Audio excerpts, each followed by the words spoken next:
Hi, I'm Dr. Animesh Shah.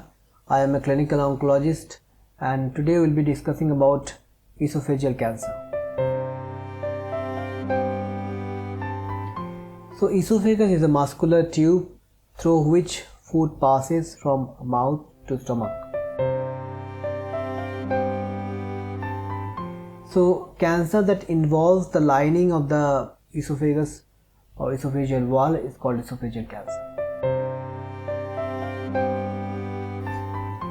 So according to the Globocon data 2018, esophageal cancer was the 7th most common cancer with an incidence of about 3.2%. It was the 6th most common cause of cancer related death, accounting for 5.4% of all cancer death. In 2018, in India, there are about 53,000 new cases diagnosed with esophageal cancer, with about 47,000 deaths from the esophageal cancer. The risk factors of esophageal cancer include gastroesophageal reflux disease, also called GERD, smoking, alcohol intake, using corrosives, dietary deficiency of vitamin C, zinc deficiency. There are certain precancerous conditions that might turn to cancer, also called Barrett esophagus. It has been seen that patient with Barrett esophagus has got 1% lifetime risk of developing esophageal cancer. Apart from that, there are certain other conditions like achalasia, tylosis palmaris, Palmer-Whitney syndrome. These are syndrome which can be associated with esophageal cancer. So there are two main types. One is called squamous cell cancer, which are cancer which forms in the flat lining cells of the esophagus, and the other is adenocarcinoma. These are the cancer which form in cells which secrete mucus and other fluid in the esophageal lining. So patients of esophageal cancer can present with difficulty in swallowing. Initially patients struggle to swallow solid food, but gradually patients struggle with the liquid food, and in very advanced stages patients might struggle with saliva swelling also. Patient can have pain while swallowing food. Patient can have choking sensation while taking any food or liquids. Weight loss is a common presentation, and apart from that, swelling of neck gland can also be a presentation of esophageal cancer.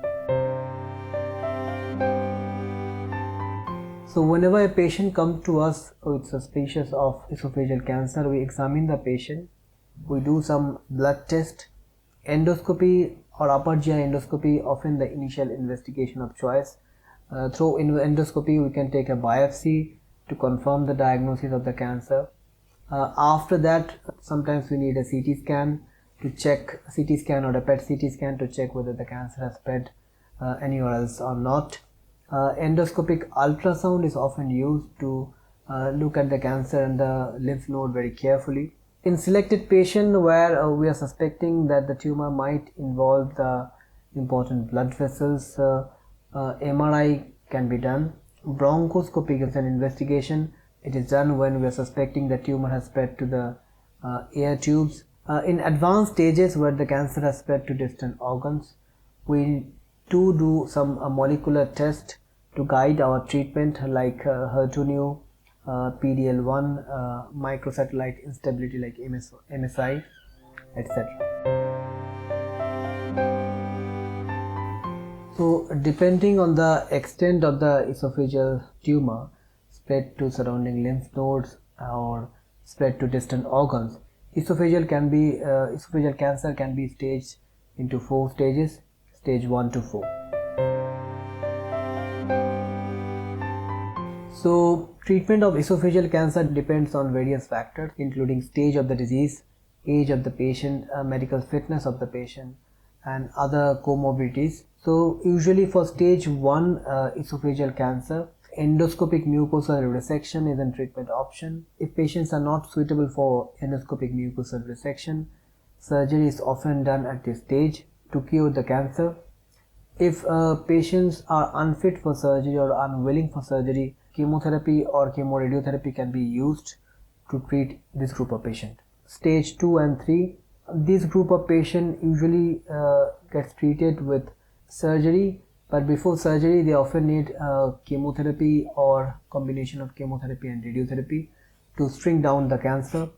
If a patient is not suitable for surgery, then chemotherapy, radiotherapy together or radiotherapy alone can be used for treatment of this group of patient. When radiotherapy alone is used to treat this group of patient, a hypofractionated course over a period of 3 to 4 weeks is often used.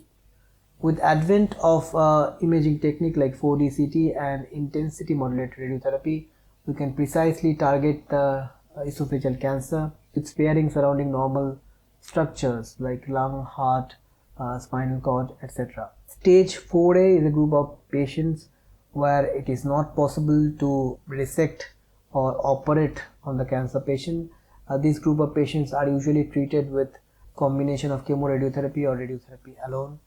Stage 4B means patients where cancer has spread to distant organs. These group of patients are usually treated with chemotherapy. Some patient might benefit from antibody treatment if they got some particular receptor positive like HER2 new receptor. Sometimes we use palliative radiotherapy to control the symptoms, and sometimes to open up the food pipe we need to put a stent in. So basically stage 1 and 2 esophageal cancer can be cured with available treatment. Although stage 3 esophageal cancer can be cured, but the chance of cure is quite less. Stage 4 esophageal cancer is incurable. The aim of treating this group of patients is to control the cancer, to control the symptoms from the cancer, and to try to prolong their survival. Thank you for listening.